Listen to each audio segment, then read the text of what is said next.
graça e a paz do Senhor Jesus, amém?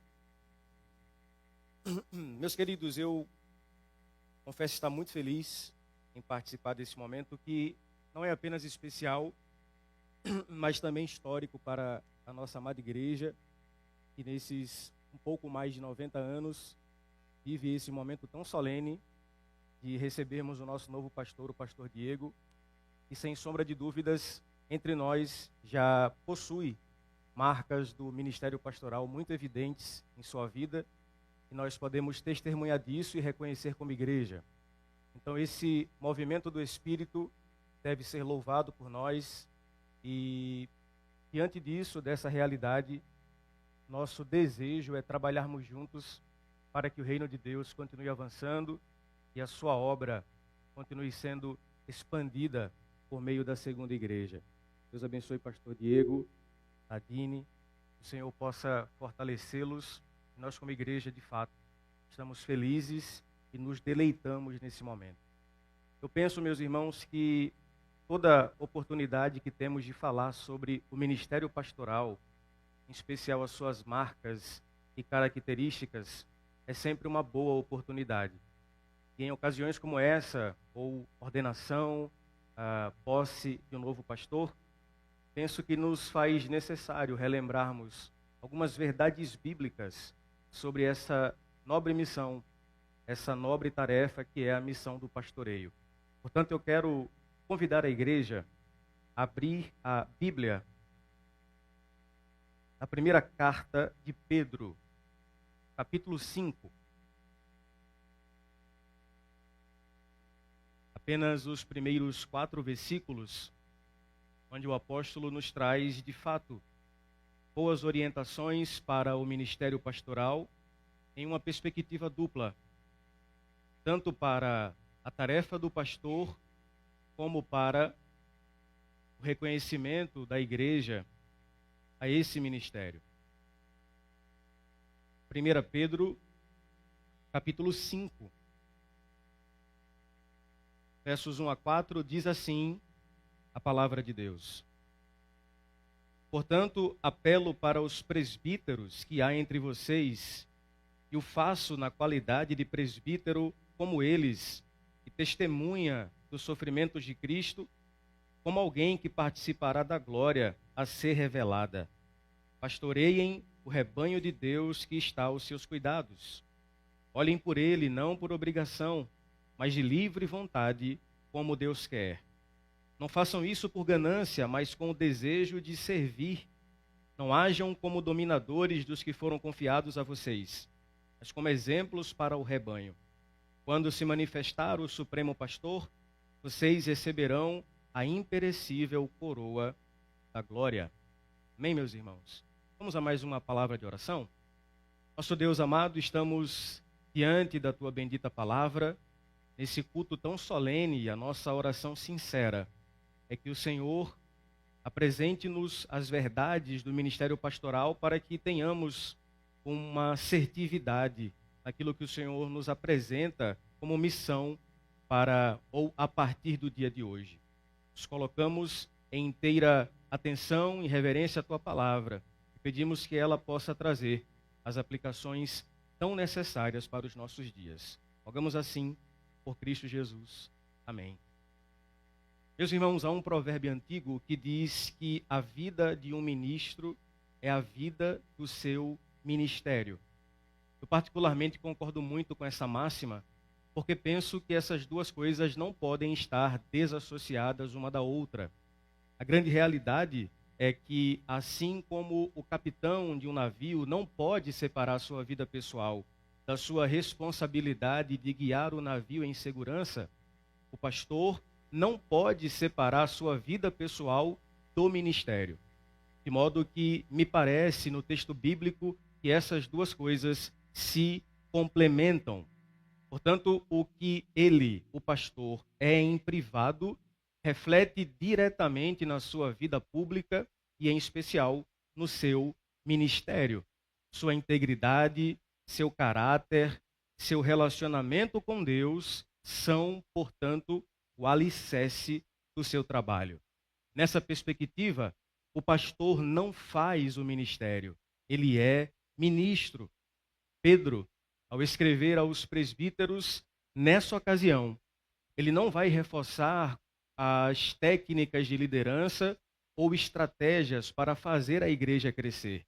Mas Pedro vai especialmente lembrá-los de quem eles são em detrimento daquilo que eles fazem.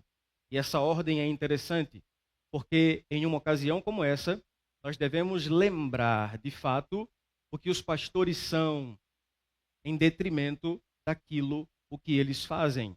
E na perspectiva de Pedro, os pastores, chamados aqui de presbíteros, eles são servos de Cristo, participantes do seu sofrimento e que um dia desfrutarão de uma glória que está reservada para os fiéis.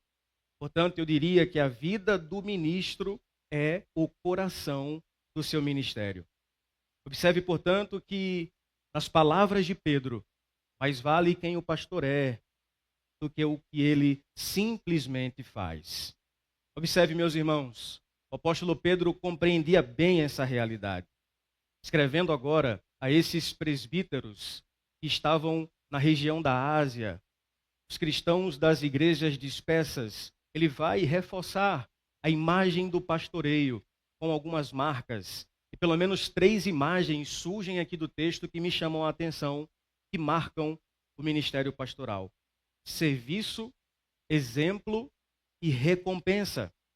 Essas diretrizes do texto são importantes, porque elas nos lembrarão ao pastor e à igreja as imagens assertivas, as expectativas corretas acerca do ministério pastoral. Portanto, à luz desse texto bíblico, eu gostaria de expor esse sermão com base no seguinte tema: o coração do pastor, serviço, exemplo e recompensa. Veremos, portanto, meus irmãos, algumas marcas importantes do ministério pastoral sob a perspectiva do apóstolo Pedro. E eu queria destacar essa primeira marca no que Pedro fala ainda no versículo 1, em tom de saudação. Ele diz no versículo 1, apelo para os presbíteros que há entre vocês. Eu diria, portanto, que essa marca destaca que o ministério pastoral não é solitário. Deus nos chamou para caminharmos juntos. Observe que Pedro inicia a sua exortação dirigindo-se aos presbíteros no plural. Nós percebemos aqui que existe um efeito de liderança coletivo e não individualista. E essa perspectiva nos ensina 2 verdades sobre o ministério pastoral. A primeira é a bênção da pluralidade. A segunda é a importância da amizade no ministério. Observe como o apóstolo Pedro se identifica com esses presbíteros em uma qualidade de espécie de co-presbítero, porque ele se identifica com eles. Eu reforço para o pastor Diego, para a igreja aqui presente, que o ministério pastoral não é uma jornada solitária, mas é e deve ser uma caminhada compartilhada.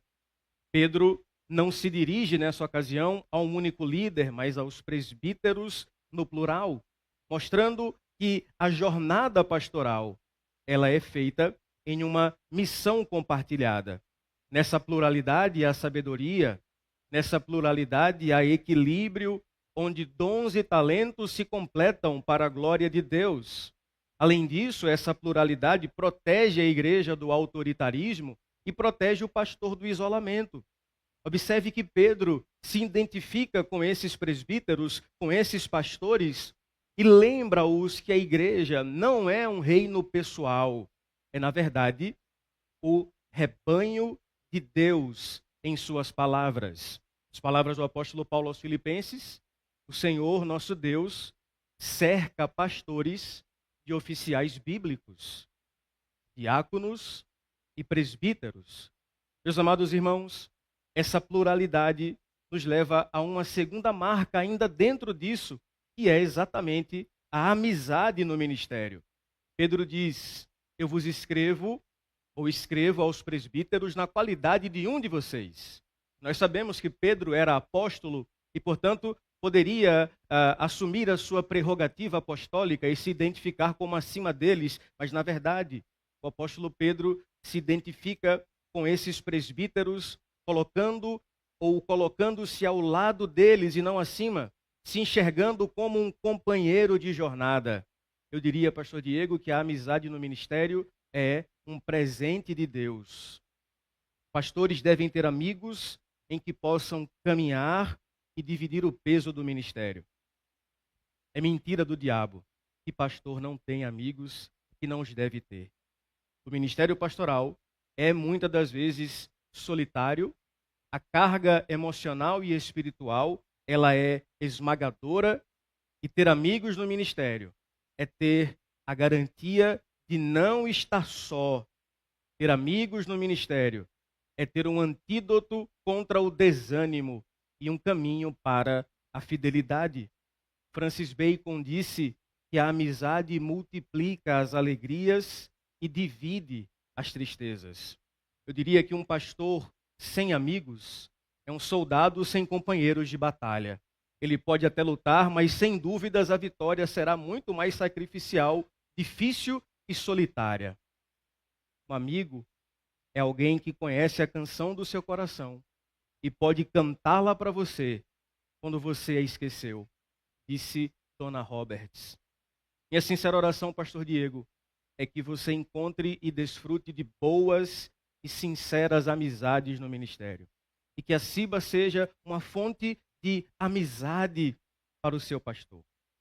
Pedro continua a sua exortação e ele vai dizer uma segunda característica do ministério. Nas suas palavras, ele diz que ele mesmo foi testemunha dos sofrimentos de Cristo. E essa segunda marca, ela já foi dita aqui, inclusive, é inevitável. O ministério pastoral não está livre do sofrimento, mas nos faz sofrer com propósito. Pedro disse que era testemunha do sofrimento de Cristo. O Supremo Pastor, exercendo o seu ministério, sofreu. O que nós, enquanto representantes desse Supremo Pastor, poderíamos esperar de diferente, se não algo do qual o nosso Cristo participou? O pastor batista Charles Spurgeon tem uma célebre frase que diz que Deus nunca usa grandemente um homem enquanto não o fere profundamente. Pedro se identifica com o sofrimento de Cristo Jesus para nos lembrar de uma verdade dura, mas crucial. O ministério pastoral não está isento de sofrimento, mas há um propósito para o qual o pastor sofre. Na verdade, meus irmãos, o sofrimento no ministério não é um acidente de percurso, mas é um propósito de Deus em ensinar ao pastor a depender dele. Pois assim como Cristo sofreu por amar a sua igreja, pastores também enfrentarão momentos de dor, desgaste, luta. No entanto, esse não é um sofrimento com um fim em si mesmo, mas há aqui um propósito e uma promessa. E por que pastores sofrem? Pastores sofrem porque pastores vivem em um mundo quebrado depois do Gênesis 3. E por causa disso, o sofrimento é inevitável. Zeke Eswine, o autor de O Pastor Imperfeito, ele lista alguns sofrimentos que começam na tentação que cerca o coração do pastor. E dentre alguns, ele lista 4, que eu acho muito interessante. 4 tipos de tentação ou 4 tipos de tentações que levam pastores ao sofrimento. A primeira delas é estar em todo lugar para todos. É a síndrome da onipotência. Pastores são tentados a estar em todos os lugares o tempo todo. Uma outra tentação que leva pastores ao sofrimento é a tentação de consertar tudo. Eu chamaria de a tentação de desenvolver a síndrome do Messias, o resolutor máximo de todos os problemas. Quando o pastor se vê nessa condição, o sofrimento é inevitável. Uma outra tentação que ele destaca é a tentação do saber tudo, a tentação da onisciência. E sim, meus irmãos, tem respostas que pastores não saberão, E quando ele disser, me dê um tempo para orar e pensar, considere. Por fim, ele destaca ainda o imediatismo como uma tentação que leva pastores ao sofrimento. A tentação de querer ver resultados rápidos a qualquer custo. Além desse sofrimento que tenta o coração do pastor, o dilema do ministério também se dá, porque o pastor sofre com as tentações dos pecados dos outros. E eu poderia aqui listar inúmeros problemas nessa relação, como falta de compreensão, ingratidão, críticas desleais, expectativas além do esperado do pastor e de sua família, traição, abandono. A verdade é, meus irmãos, que o pastor não vai pastorear anjo, ele vai pastorear gente, e gente pecadora. Um pastor que nunca sofreu, ele pode pregar sobre a graça. Mas o pastor que já passou ou que passa pelo vale do sofrimento, conhece a profundidade dessa graça. Mas note como no texto o sofrimento no ministério possui um propósito. O apóstolo Pedro disse que ele participará da glória a ser revelada. Veja, existe uma glória para a qual o sofrimento aponta. E na própria teologia bíblica do sofrimento, nós sabemos que ele aponta para uma redenção final de alegria e glória. De modo, meus amados irmãos, que o apóstolo Pedro está lembrando a esses pastores que, em detrimento do sofrimento, vale a pena o ministério. Porque o sofrimento que pastores enfrentam apontam para uma glória eterna que desfrutaremos no porvir. Mas o ministério também proporciona alegrias no aqui e no agora. E se eu listei, pastor, problemas que nós enfrentamos no ministério, também poderia listar aqui uma série de alegrias temporais que nós já desfrutamos no aqui e no agora. Apresentar crianças num culto de domingo. Poucas coisas são tão maravilhosas como essa. Preparar o sermão do domingo a semana inteira. Como diriam os puritanos, orar e labutar. Trabalhar e lutar com o texto. Que prazer. Uma outra alegria é subir numa tribuna como essa e pregar domingo após domingo, o que John Piper chama de exultação da pregação.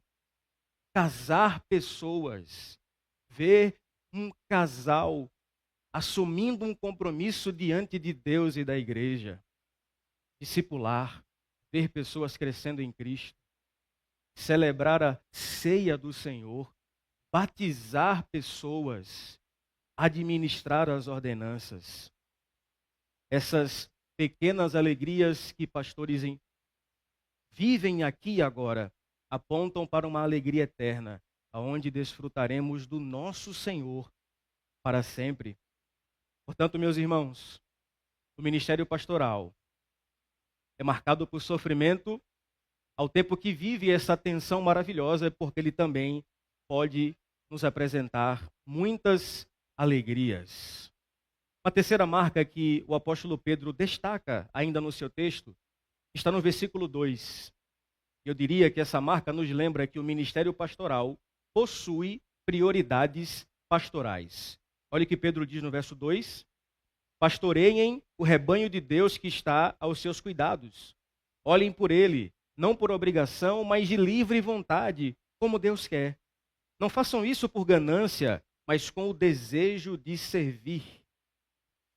O ministério pastoral é uma vocação sagrada e que as suas ênfases devem ser colocadas com clareza, de modo que o propósito e a prioridade do serviço do pastor devem ser bem definidos para que não haja um tipo de confusão ou mal interpretação daquilo para qual o pastor faz. Tampouco se leve ao coração algumas motivações inadequadas.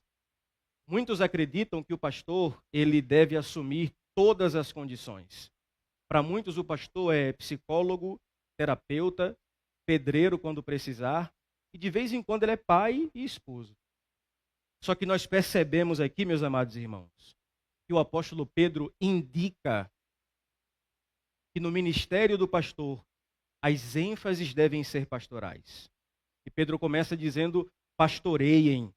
E é interessante que a palavra pastorear, no grego, dá ideia de três imagens: cuidar, conduzir e especialmente alimentar. Veja como é muito definida a função do pastor, o exercício do ministério pastoral. Pastores devem priorizar aquilo que de fato eles foram chamados a fazer, pregar a palavra de Deus com fidelidade. O provérbio antigo diz que o padeiro faz pão, o ferreiro faz ferro e o pastor prega a palavra. De modo que pregar a palavra com fidelidade, em dias tão difíceis como vivemos, se torna sem dúvidas um ato contracultural. O coração do pastor deve estar voltado à fidelidade da palavra, mesmo e em detrimento de pouca popularidade. A pregação nunca vai sair da moda, pastor Diego, porque ela nunca esteve na moda. Pregar com fidelidade é, sem dúvidas, um ato contracultural. Pedro lembra que o pastor prega, apacenta, pastoreia, mas o rebanho não é dele, o rebanho é de Deus. Pedro está reforçando para esses pastores que eles são apenas mordomos, dispenseiros da graça. Eles apacentam um rebanho que já tem dono. Então Pedro parte para três advertências ou três perigos do ministério e então aponta as atitudes corretas. Ele vai dizer que eles não devem fazer por obrigação, mas de livre vontade. O ministério não deve ser um fardo suportado com peso e cansaço, mas uma missão que é vivida com alegria, exultação e submissão a Deus. O pastor não é um mero funcionário, ele é um servo de Cristo. A vocação pastoral não se vem por pressões externas, mas por convicção interna. Pedro ainda declara que ele não faz isso por ganância, mas com desejo de servir, porque o ministério pastoral não é um meio para enriquecimento ou prestígio. O pastor deve servir a Deus e a igreja e não se servir dela. Em certo sentido, medimos o nosso ministério por aquilo que podemos entregar com ele e não daquilo que podemos receber dele. Por fim, Pedro declara no versículo 3 que a atitude correta é que eles não devem agir como dominadores daqueles que lhe foram confiados. O pastor não é um chefe autoritário, mas é um servo humilde, porque o maior exemplo não estava em um trono, estava em uma cruz, esvaziado, humilhado. Quanto mais autoritário é o líder, mais infantilizado é o seu rebanho. Pedro diz que eles devem servir, portanto, com exemplo para o rebanho. Porque nessa lógica, o pastor não lidera pela imposição, mas pelo exemplo. Sua vida modela a maneira como os membros devem viver. O ministério pastoral, portanto, é esse caminho em que se vive em conjunto, em que se passa por sofrimentos e alegrias, que possui ênfases e prioridades pastorais. E, por fim, eu quero destacar que o ministério pastoral possui uma recompensa eterna.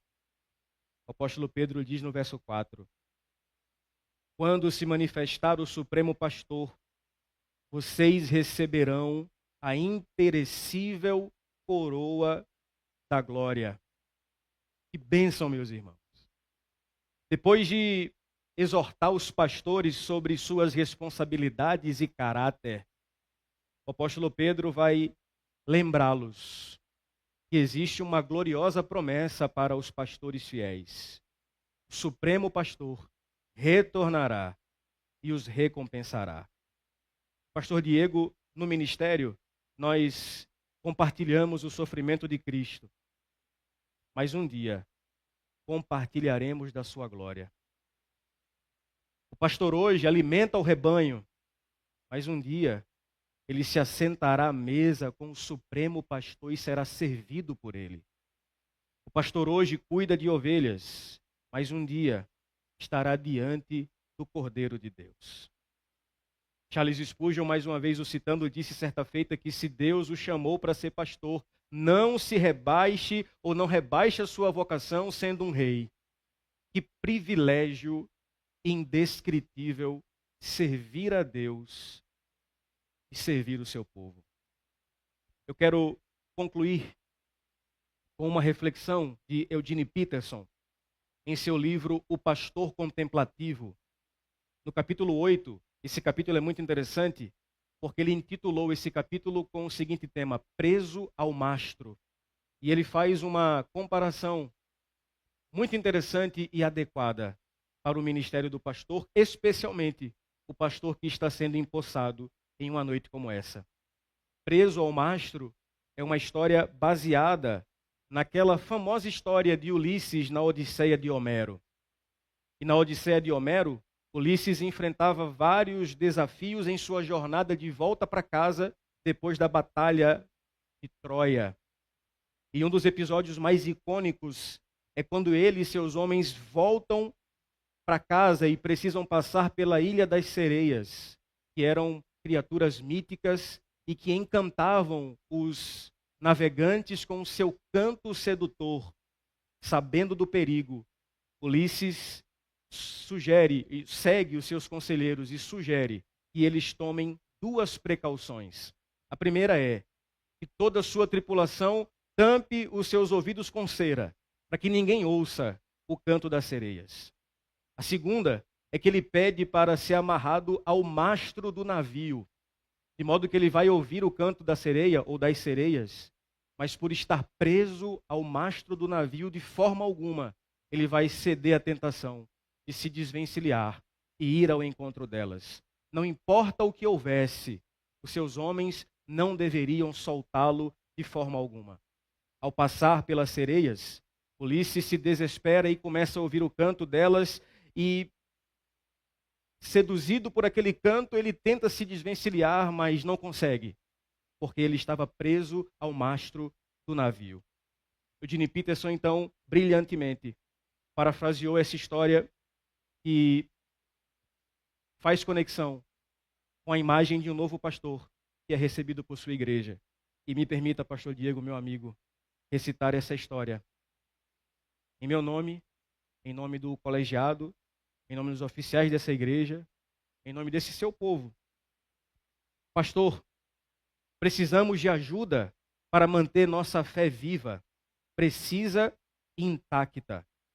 Não confiamos em nós mesmos. Nossas emoções nos atraem para a infidelidade. Sabemos que nos aventuramos num ato perigoso e difícil de fé, e que existem influências fortes, desejosas de dissolver ou destruir essa fé.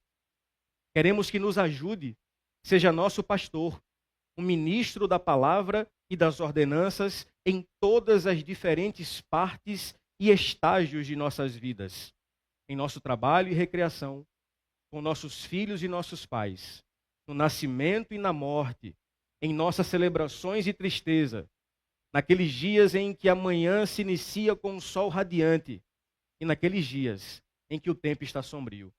Esta não é a única tarefa na vida de fé, mas é a sua tarefa.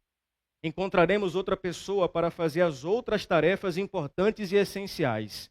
Essa é a sua palavra e ordenanças. Vamos ordená-lo para esse ministério e queremos a sua palavra de que vai manter-se nele. Sabemos que as suas emoções são tão instáveis quanto a nossa e a sua mente é tão ardilosa quanto a nossa. É por isso que vamos recebê-lo hoje, porque iremos exigir uma promessa sua. Pregue a palavra.